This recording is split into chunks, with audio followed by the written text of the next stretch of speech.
नमस्कार, मेरा नाम डॉक्टर स्वाति टंडन है। मैं एक ENT स्पेशलिस्ट हूँ और सरिता विहार में प्रैक्टिस करती हूँ।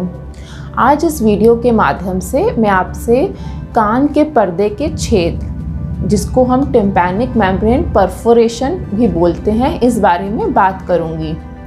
कान के पर्दे में छेद का मतलब है कि हमारे कान के अंदर एक पर्दा होता है, अगर उसमें कोई सुराख हो जाए या वो फट जाए तो हम उसको बोलते हैं कान के पर्दे में छेद। ये छोटा भी हो सकता है और बड़ा भी हो सकता है, पूरा का पूरा पर्दा भी इससे अफेक्ट हो सकता है। इसके क्या क्या कारण होते हैं? इसके कारण होते हैं या तो इन्फेक्शन, या तो कोई कान के अंदर कोई इन्फेक्शन हो, जैसे कि पस बन जाती है कान के पर्दे के पीछे, और अगर उस पस का इलाज ना किया जाए तो वो फट सकती है और वो पर्दा भी साथ में फट जाता है और पस बाहर निकल जाती है। दूसरा कारण होता है कि कान में अगर कोई चोट पहुंच जाए, वो चोट किसी भी तरह से पहुंच सकती है, या तो कोई शार्प ऑब्जेक्ट, कोई नुकीली चीज़ से कान साफ करते हुए, जैसे कि पिन, या तो कोई दिवाली में क्रैकर, पटाखे कोई कान के पास फूट जाए तो उससे भी कान का पर्दा फट सकता है। और नहीं तो अगर कोई गिर जाए आप कहीं, या कोई एक्सीडेंट हो जाए, या कोई आपको थप्पड़ मार दे, तो इन सब चीज़ों से भी कान के पर्दे में चोट पहुंच सकती है। तो अब हम बताएंगे कि कान के पर्दे में अगर छेद हो तो इसके क्या क्या लक्षण होते हैं, जिससे आप इसकी सही इलाज ले पाएँ। सबसे कॉमन जो सबसे देखा जाता है वो होता है कान से मवाद आना या कान से पस आना।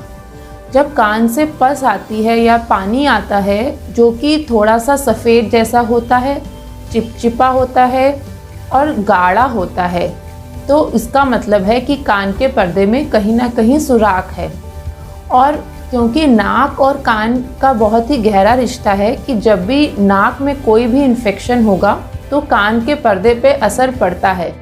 तो अगर जब भी बार बार नाक में इन्फेक्शन हो और अगर मरीज़ के कान के पर्दे में छेद है, तो जब भी नाक में इन्फेक्शन होगा तो उस मवाद का अमाउंट, उसकी जो क्वांटिटी है वो बढ़ जाती है, वो ज़्यादा बहने लगता है। अगर आपको साथ में नाक में ज़ुकाम हो जाए या नाक से नज़ला आ जाए या एलर्जी हो, तो उन दिनों आपके कान से मवाद भी ज़्यादा आता है। कुछ बच्चों में बहुत ज़्यादा मवाद भी आता है कि उनके तकिए तक गीले हो जाते हैं जब वो रात में सोते हैं। तो अगर आपके कान के में से मवाद आता है जो कि सफ़ेद, चिपचिपा, गाढ़ा है, या फिर वो कुछ हालात में पीला भी हो सकता है, और अगर उसमें से खून भी आता है, तो उसके लिए आपको ट्रीटमेंट लेना चाहिए, उसके लिए आपको दिखाना चाहिए। दूसरा जो लक्षण होता है कान के पर्दे में छेद, उसका होता है कि सुनाई में कमी आना। कभी कभी क्या होता है कि कान के पर्दे में छेद होता है, मवाद नहीं आता, कान बिल्कुल सूखा रहता है, लेकिन सुनाई में कमी आ सकती है। तो अगर आपको लगे कि अगर आप दोनों कान में फ़ोन लगाएं और उनमें कुछ अंतर है, एक कान से कम सुन रहा है, एक कान से ज़्यादा सुन रहा है, तो उस पर थोड़ा ध्यान दीजिए, उसको ऐसे ही इग्नोर मत करिए। अगर आपको लगता है, अगर आप स्टूडेंट हैं और आपको लगता है कि क्लास में जो बताया जा रहा है लास्ट बेंच पे बैठ के अगर आपको अच्छे से सुनाई नहीं दे रहा है, तो उसके लिए अपने कान की जांच करवाएं, क्योंकि सुनाई में कमी आने से धीरे धीरे आपका अपना परफॉर्मेंस भी ख़राब होता जाएगा। क्योंकि अगर आप अच्छे से सुनेंगे नहीं और अगर आप स्टूडेंट हैं तो आपका क्लास में कंसंट्रेशन भी कम होता जाएगा और फिर वो आपकी स्कूल परफॉर्मेंस पे दिखेगा। तो इसीलिए अगर आपके कान से मवाद आए या आपको कान में सुनाई दे तो इसके लिए ज़रूर दिखाएं। इसका ट्रीटमेंट बहुत ही सिंपल है। इसके लिए कान की सफाई होती है, सारा मवाद साफ़ किया जाता है, कान में ईयर ड्रॉप्स दिए जाते हैं, एंटीबायोटिक ईयर ड्रॉप्स होते हैं जिससे कि कान एकदम सूख जाए।